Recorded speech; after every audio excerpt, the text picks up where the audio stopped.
اور اللہ نے اہم حکم یہ بھی بیان کیا کہ جب عورت کو طلاق دو تو جہاں وہ طلاق کے بعد نکاح کرنا چاہتی ہے اس کے نکاح میں رکاوٹ مت بنو، کباب میں ہڈی بننے کی کوشش مت کرو. یہ بھی زمانے جاہلیت میں ہوتا تھا اور آج بھی ہوتا ہے. فلا تعضلوهن ان ينكحن ازواجهن، اگر تم نے چھوڑ دیا ہے اس کو. عرب اس کو غیرت کا مسئلہ بنا لیا کرتے تھے کہ ہم نے چھوڑا ہے تو اب ہم کہیں اور اس کی شادی نہیں کرنے دیں گے. ہمارا معاذ اللہ یوں کہتے تھے تھوکا ہوا مال، جیسے آج بھی لوگ کہتے ہیں ہم نہیں کہیں اس کو نکاح کرنے دیں گے. اس سے بھی قرآن نے کیا کیا؟ منع کیا. اور اس سے بھی منع کیا کہ اپنی مرضی سے زبردستی اس کا نکاح بھی مت کراؤ طلاق یافتہ کا.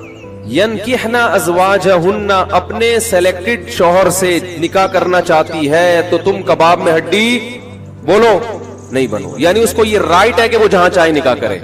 یہ بھی خرابی ہے آج کل. بعض علاقوں میں یہ خرابی ہے کہ بیوہ کو یا طلاق یافتہ کو نکاح تو کرنے دیتے ہیں، لیکن بعض علاقوں میں دستور ہے نکاح ہمارے ہی خاندان میں ہوگا، آپ ہمارے خاندان سے باہر نہیں جا سکتی. اس کو بھی قرآن نے کیا کیا؟ بولو ختم. نکاح بھی سے بھی نہیں روک سکتے اور نکاح بھی وہاں ہوگا جہاں آپ نہیں بلکہ یہ چاہے. اس میں اللہ نے عمر کی کوئی قید نہیں لگائی. 40 سال کی بیوہ یا طلاق یافتہ ہو، 50 سال کی ہو، 55 سال کی ہو، یہ تمہارا ہیڈ ایک نہیں ہے. تمہیں زیادہ ٹینشن لینے کی ضرورت نہیں ہے. لوگ بڑی ٹینشن لے رہے ہوتے ہیں کہ تمہیں ضرورت کیا ہے، اب 4 بچے ہیں تمہارے، 5 بچے ہیں، اس عمر میں تمہیں شادی کرتے ہوئے شرم نہیں آتی؟ چھوڑو بھائی، کیا ضرورت ہے؟ تو اللہ فرماتے ہیں کہ تمہیں اس ٹینشن لینے کی ضرورت، بولو یہ اس کا ہیڈ ایک ہے، یہ تمہارا ہیڈ ایک نہیں ہے. جیسے کوئی 4 شادیاں کر رہا ہے تو اس کا ہیڈک ہے نا، آپ کا ہیڈک تھوڑی ہے. یہ آپ پتہ نہیں کیوں پریشان ہیں مفتی صاحب کو کیا ہو گیا. وہی ان کا ہیڈک ہے، آپ کا ہیڈک نہیں ہے. یہ میں اپنی بھی درمیان میں لگا دیتا ہوں. تو ہر ایک کے ہیڈک ہم نے پالے ہوئے ہیں. وہ یہ کیوں کر رہا ہے، وہ یہ کیوں کر رہا ہے، وہ کم عمر سے شادی کیوں کر رہا ہے، وہ بڑی عمر سے شادی کیوں کر رہی ہے. یہ ہوتے ہیں نا لوگوں کے مسائل.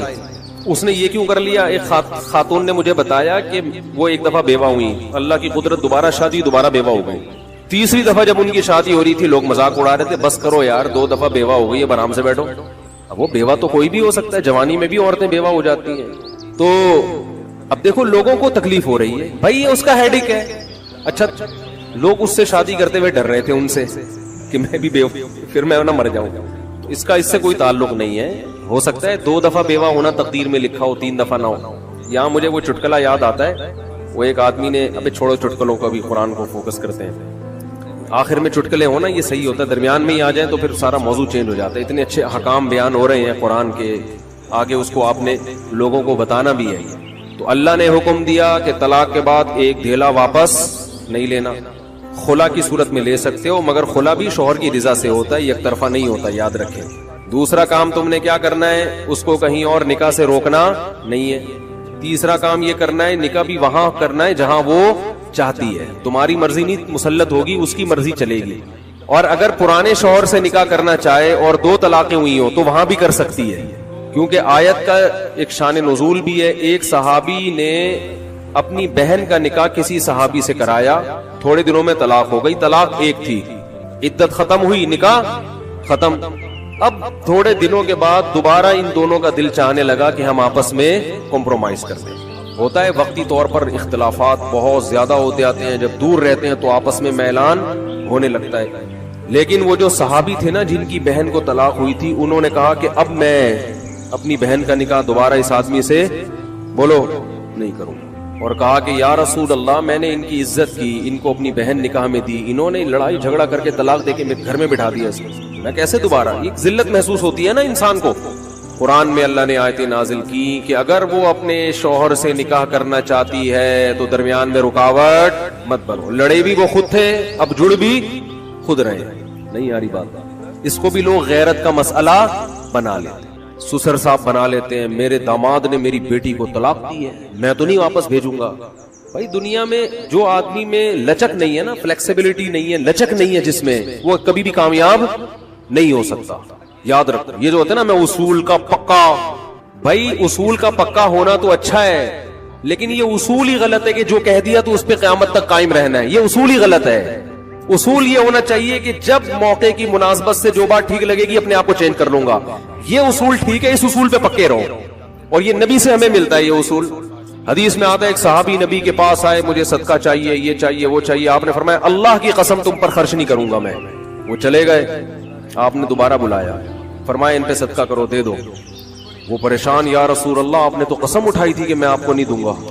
آپ نے فرمایا مر رعا علی یمین فرعا غیرہا خیرا منہا فلیکفر عن یمینہ, کہ جو شخص کسی بات پہ قسم اٹھا لے, جائز بات ہو, کوئی اگر حرام پہ قسم اٹھائی وہ تو بچنا لازم ہے نا, کہ میں گناہ نہیں کروں گا, وہ تو ویسے ہی حرام ہے.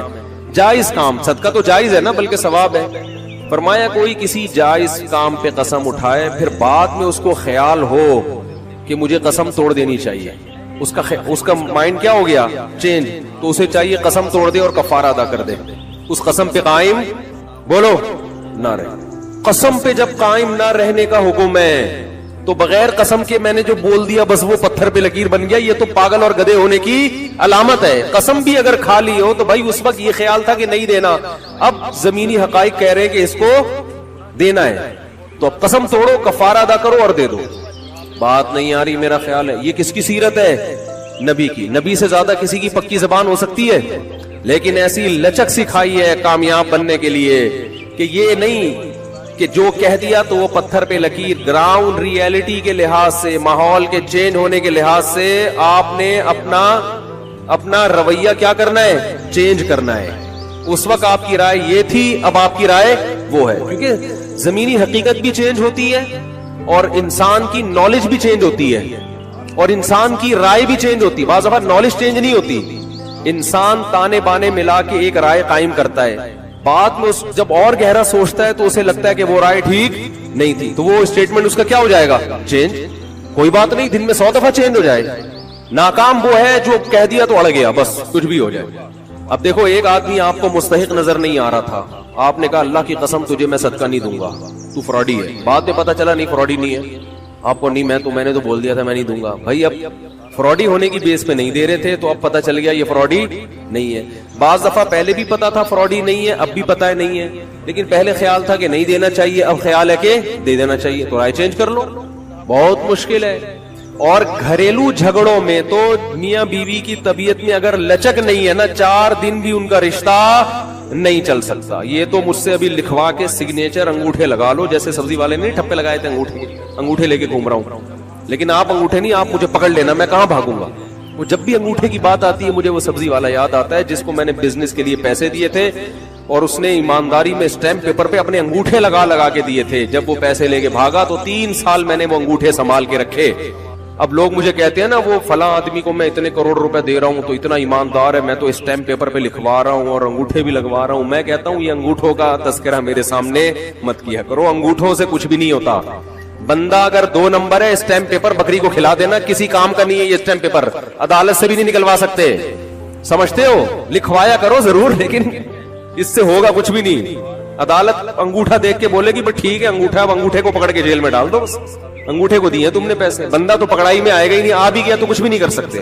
عدالت کہے گی دیے کیوں تھے, تو پیسہ دینے سے پہلے 100 دفعہ سوچا کریں. خیر, تو کیا بات چل رہی تھی, ابے انگوٹھے کی بات کہاں سے آئی. ہاں, لچک پیدا کرنا چاہیے. میاں بیوی کا رشتہ تو ایسا ہے کہ اگر آپ کہنے کہ جو میں نے کہہ دیا بس وہ کیا ہے, آرڈر از آرڈر, تو بھائی اس کا مطلب آپ میدان جنگ میں کھڑے ہوئے ہیں, دشمن کی فوجیں آپ کے سامنے, اور آپ ایک فوج کی کمانڈ کر رہے ہیں کہ گولی چلانے کا آرڈر دیا تو کیا کرنا ہے. یہ گھر ہے, یہ میدان جنگ بولو نہیں ہے.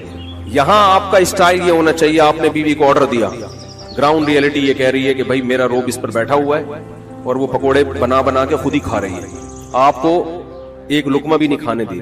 آپ غصے میں آئے, آپ نے کہا بیگم مزید پکوڑا اگر کھایا نا تو گراؤنڈ ریئلٹی کہہ رہی ہے کہ اس دھمکی سے یہ پکوڑے کھانا چھوڑ دے گی. لیکن آگے اس کا ایٹیٹیوڈ آپ نے دیکھا, اس نے کہا تو کیا کر لے گا, فوراً وہ کرچھلی اٹھائی, تو کیا کر لے گا, فوراً لچک پیدا کرو. بولو تو صبر کروں گا اور کیا کروں گا. یہ کامیاب, یہ گھر کیا کیسے چلے گا, یہ رشتہ جوڑا رہے گا. اگر آپ نے اس کے